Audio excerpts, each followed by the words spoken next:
Government of West Bengal office of the district magistrate Birbhum এর পক্ষ থেকে মেমো নাম্বার দিয়ে এখানে দেওয়া হচ্ছে অল ব্লক ডেভেলপমেন্ট অফিসার এবং ব্লক প্রোগ্রাম অফিসারদেরকে দেওয়া হয়েছে চিঠিটা। মূলত বিষয়টা কি যে 2023-24 এই ফিনান্সিয়াল ইয়ারে বীরভূম ডিস্ট্রিক্টে যে পিএম পোষণের জন্য সোশ্যাল অডিট করা হয়েছিল, তো সেই সোশ্যাল অডিটে কিছু জায়গায় সমস্যা বা ইস্যু দেখা গেছে। তো সেইগুলোকে রিজলভ করার জন্য বা সেইগুলোকে কমপ্লাই করার জন্য কি অ্যাকশন টেকেন নেওয়া হচ্ছে, সেই অ্যাকশন টেকেন রিপোর্ট সাবমিশন করতে বলা হচ্ছে এডিশনাল ডিস্ট্রিক্ট ম্যাজিস্ট্রেটের পক্ষ থেকে। তো এখানে মূলত চিঠিটি কি বলা হচ্ছে সেটা আমরা দেখে নেব। সেখানে বলা হচ্ছে 2023-24 ফিনান্সিয়াল ইয়ারের জন্য বীরভূম ডিস্ট্রিক্টে যে পিএম পোষণের সোশ্যাল অডিট করা হয়েছিল বিভিন্ন স্কুলে, এবং স্কুলে ভিজিট করার পর যে রিপোর্টটি দেওয়া হয়েছিল তাতে কিছু মানে ডিফারেন্ট ইস্যু বলা হচ্ছে যে এখানে দেখা দিয়েছে, বিভিন্ন ধরনের সমস্যা বা ইস্যু সেই স্কুলগুলোতে দেখা দিয়েছে যে রিপোর্টটা আসার পর। তো সেক্ষেত্রে বলা হচ্ছে যে এখানে নিচে দেওয়া হচ্ছে যে নিচে স্কুলের নামগুলো দেওয়া রয়েছে কোন কোন ক্ষেত্রে এবং বিশেষ ক্ষেত্রে কি ইস্যুগুলো মানে সমস্যা বড় ধরনের রয়েছে সেইগুলোকে রিজলভ করার জন্য মূলত বলা হচ্ছে যে কি অ্যাকশন নেওয়া হচ্ছে সেইটা মূলত এই চিঠিতে বলা হচ্ছে।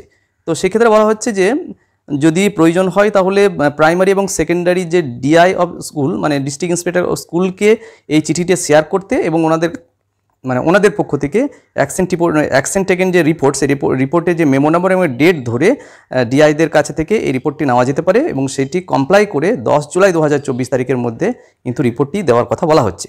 তো মূলত নিচে স্কুলের নাম দেওয়া হয়েছে এবং বিশেষ ক্ষেত্রে কি ধরনের মানে ইস্যুগুলো রয়েছে সেটা মূলত এখানে দেওয়া রয়েছে। তো সেই ইস্যুগুলো আমরা একটু দেখে নিই।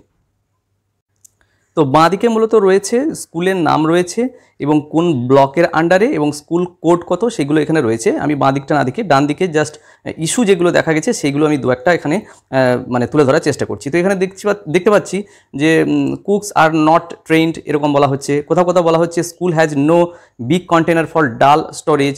তো এরকম ধরনের যদি আমরা একটু নিচে নেমে যাই তাহলে বিভিন্ন ক্ষেত্রে বিভিন্ন ধরনের school has no weighing machine এরকম বলা হচ্ছে, school has no fire extinguisher, school has no airy kitchen, এই ধরনের বিশেষ কিছু মানে সমস্যার কথা এখানে তুলে ধরা হয়েছে বিভিন্ন স্কুলের।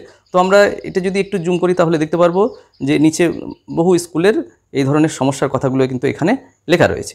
তো এটাই মূলত এই চিঠি অনুসারে বলা হচ্ছে, যেটা দেওয়া হচ্ছে ডিস্ট্রিক্ট ম্যাজিস্ট্রেট পক্ষ থেকে বীরভূম জেলা এবং অডিট ব্রাঞ্চ থেকে। তো এটাকে কমপ্লাই করার জন্য বলা হচ্ছে। তো আপনাদের ক্ষেত্রেও বিভিন্ন জেলা যারা রয়েছেন সেক্ষেত্রেও এরকম ধরনের কোনো চিঠি এসেছে কিনা আপনারাও দেখে নিতে পারবেন, কারণ ডিআই প্রাইমারি এবং সেকেন্ডারি পক্ষ থেকে স্কুলগুলোকে কিন্তু এটাকে অ্যাকশন টেকেন যে রিপোর্ট সেটা মেমো নম্বর ডেট সহ কিন্তু কমপ্লাই করার কথা বলা হয়েছে। যাই হোক, এই ছোটো ভিডিওটির মাধ্যমে বিষয়টি আমি তুলে ধরার চেষ্টা করলাম। যদি ভিডিওটি ভালো লাগে এবং কাজে লাগে তাহলে লাইক, শেয়ার এবং কমেন্ট করা যেতে পারে, এবং চ্যানেলে যদি সাবস্ক্রাইব না থাকে তাহলে চ্যানেলটি সাবস্ক্রাইব করে রাখা যেতে পারে। সবাই ভালো থাকুন, সুস্থ থাকুন, ধন্যবাদ।